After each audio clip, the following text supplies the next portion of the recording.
Hello everyone, good evening. So welcome to Last Exit. Papunta na kami dyan ng tinatawag niya lang Last Exit. 25 minutes away from the house. Ayan, so ang ganda ng lugar. Last Exit inspired by American food truck shops, dinners, and vintage decorations. It is first of its kind in the concept of culinary. So, dito na kami, ayan pala, ang nag-idea niyan is American. So, sila ang may idea niyan. Sila ang nagdala dito sa Dubai. So, napakaganda na lugar tuwing taglamig tulad nito. December, basta taglamig siya. Ang taglamig dito is last October, November, November, yes, December, January, February, March, hanggang April, the midst of May. Ayan, open yan sila. I'm not sure about on summer. Hindi ko sure kung open ba sila. Hindi ko na-try. But last 5 years ago, nakapunta na ako dito. Not well developed pa siya.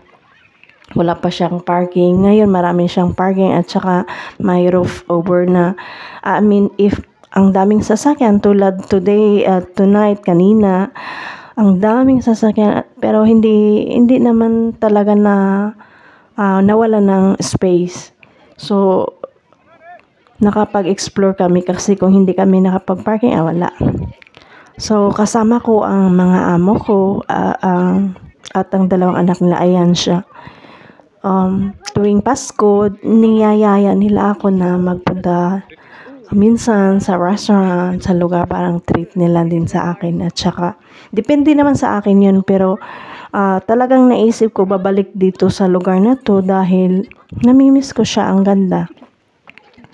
So, plain, simple, fresh, hindi siya overcrowded. Parang, parang getaway escape sa lugar na traffic. Doon malapit sa Burj Khalifa. Papunta doon, actually very traffic. Crowded. Pero dito naman kasi walang accessible na bus. Talagang mag-taxi or car lift. At sa taxi, I think estimated around 100 mahigit. Or di ko na talaga alam. Dati mura pa kasi yun, pamasahe.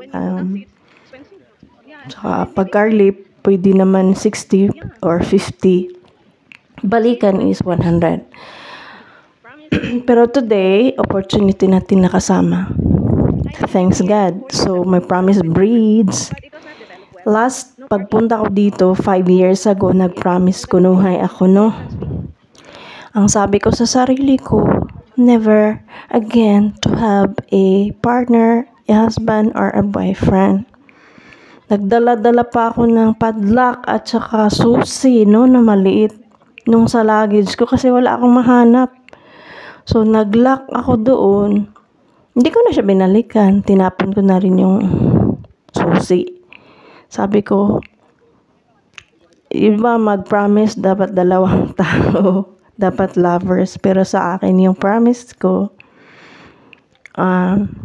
never again to involve in stressful marriage and toxic life.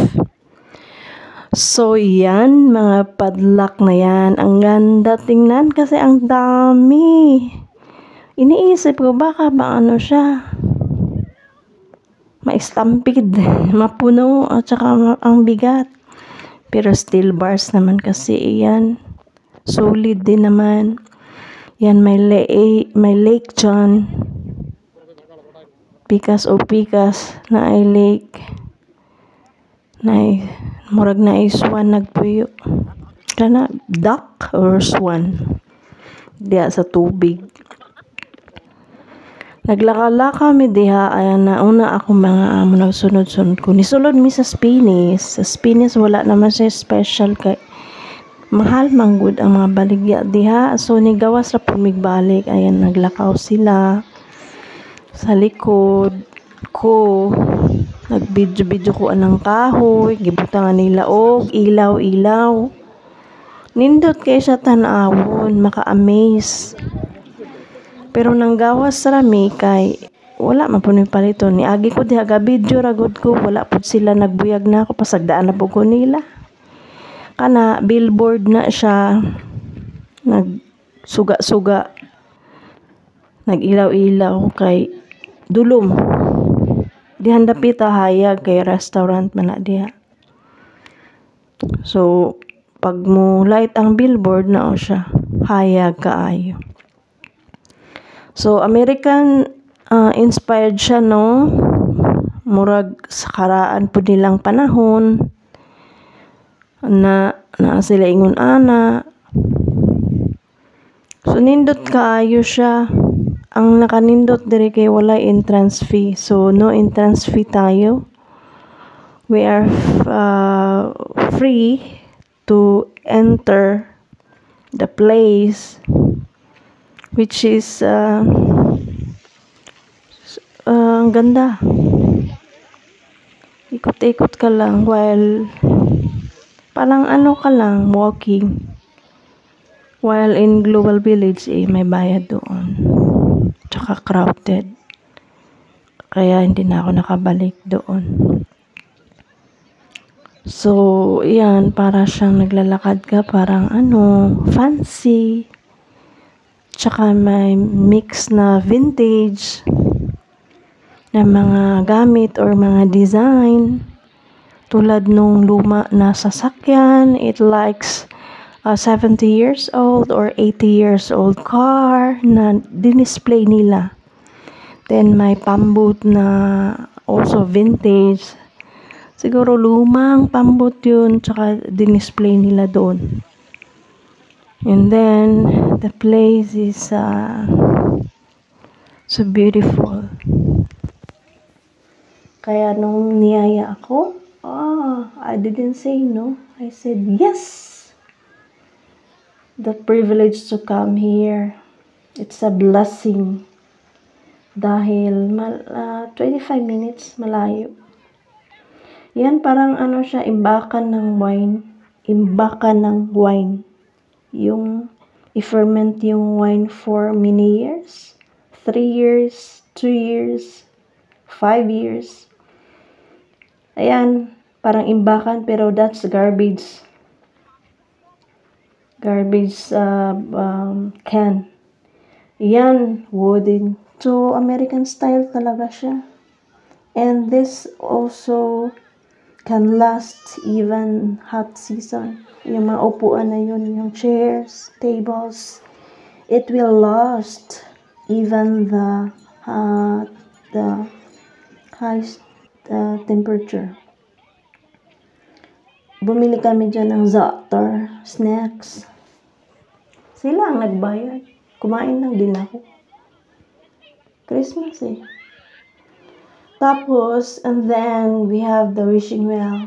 There is a wishing well, which is beautiful, which is you wish for something and you put coins. See the coins? Last 5 years ago, I put coins and wished. Pero tonight, kagabi, wala lang. Nag-picture lang ako. And then, nag-ikot-ikot. Yes. So now, I fully realized na this is American inspired. Dahil hindi ko alam siya, pero sinesearch ko siya. And then, this is made from a drum barrel, and then we have pumpkin.